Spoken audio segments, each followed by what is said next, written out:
ডাক্তারবাবু, আপনিও মুখ ফিরাইয়া লইতেছেন। আচ্ছা, তাই তো এখন বাঁচার একখানি উপায় আছে আমার কাছে। আপনারে আমি এই ডায়েরি তুলতে বাধ্য করুন।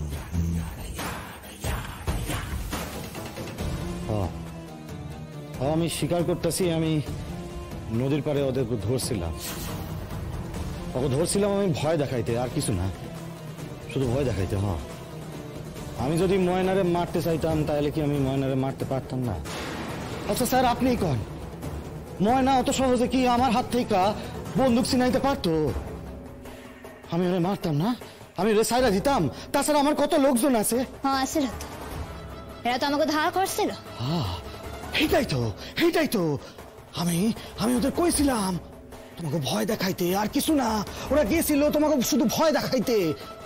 ইচ্ছা করলে তো আমি মারতে পারতাম, হয় না? কিন্তু আমি তো মারি নাই,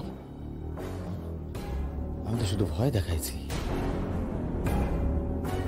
কিসের ভয়? এই কথা কি এইখানে কওয়া ঠিক হইব? অসুবিধা কোথায় বলুন। আসলে স্যার, আপনি তো জানেন আমি ময়নারে ভালোবাসি।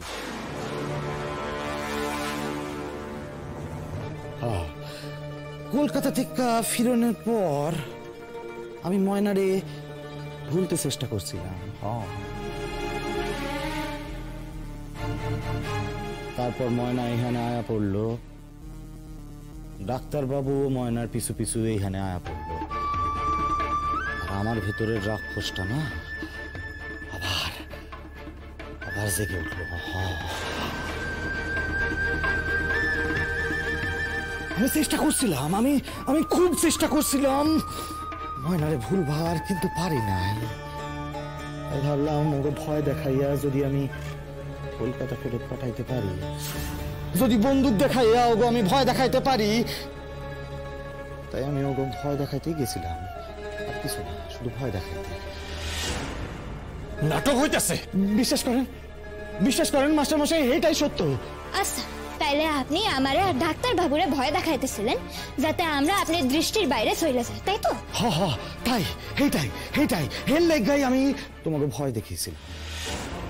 যদি তাই হয়ে থাকে তাহলে সেদিন কেন গিয়েছিলে ময়নাকে কিডন্যাপ করতে পানসুরায়? আমরা তো ছদ্মবেশে অনেক দূরেই চলে গিয়েছিলাম, তোমার দৃষ্টির অনেক বাইরে। কলকাতায় না যাই, অনেকটাই দূরে ছিলাম। তাহলে আবার কেন পানসুরায় গিয়েছিলে তুমি, তাও আবার ডাকাত সেজে? দেখো রাজারাম, পরিষ্কার বোঝা যাচ্ছে দেওয়াই তো উচিত। তোমার মতো মানুষ যদি এত বড় অপরাধ করে ছাড় পেয়ে যায় তাহলে তো সমাজের ক্ষতি। দাঁড়া রুদ্র, দাঁড়া। কেন বাবা, কি বলছো কি তুমি? দাঁড়া, আমায় কথা বলতে দে, দাঁড়া। এসপি সাহেব, আর একটু সময় পাওয়া যাবে? ময়না, গুঞ্জা যে দোষী এ নিয়ে কারোর কোনো দ্বিমত নেই, কিন্তু অন্যায়টা সবচেয়ে বেশি করেছে তোর সঙ্গে। তাই তুই বল কি করব? এই ব্যাপারে যা সিদ্ধান্ত লগ্নের তুমি লো, আমার কিছুই খবর নেই। কেন কিছু বলবে না ময়না? তুমি কেন কিছু বলবে না? তুমি চাও না শাস্তি পাক? চাই, কিন্তু আমার হকবলটা ভাবতে হইব ডাক্তার বাবু। এর লোকে যা আমাকে বাসার লোক জড়িত। এসপি সাহেব, আমি আপনাকে বলছি, ওকে এক্ষুনি অ্যারেস্ট করুন। রোদ্দুর, এত তাড়াতাড়ি কোনো ডিসিশন নিস না। একটু ভাইবা দেখানোর দরকার আছে। এটা খুব সাধারণ ব্যাপার তো নয়। রুদ্র, গুঞ্জা এদেশের নাগরিক নয়, ওকে যদি ডিটেইন করে তাহলে কি হবে বুঝতে পারছিস? আবার তা বলেও ছাড়া পেয়ে যাবে? ও ছাড়া পাইলে কিন্তু রাজারামও ছাড়া পাইয়া যাইব। বলুন রুদ্র, এবার এদিকে কথা আছে।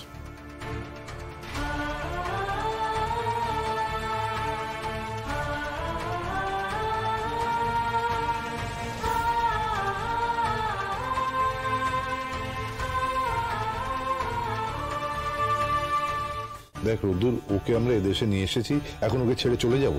কিন্তু দোষটা তো ওর, দায়টা তো আমাদের নয়। আরে ও দোষী সেটা মানলাম, কিন্তু আমরা তো আর দায়িত্ব জ্ঞানহীন হতে পারি না। হ্যাঁ, ওর জীবনটা নষ্ট হয়ে যাবে রে। আর বড় মুখ করে তো ওকে আমি নিয়ে এসেছিলাম, কি বলবো আর। বাবা, এই ব্যাপারে আমি কোনো যুক্তি শুনতে চাই না। ও ময়নার ক্ষতি করতে চেয়েছিল।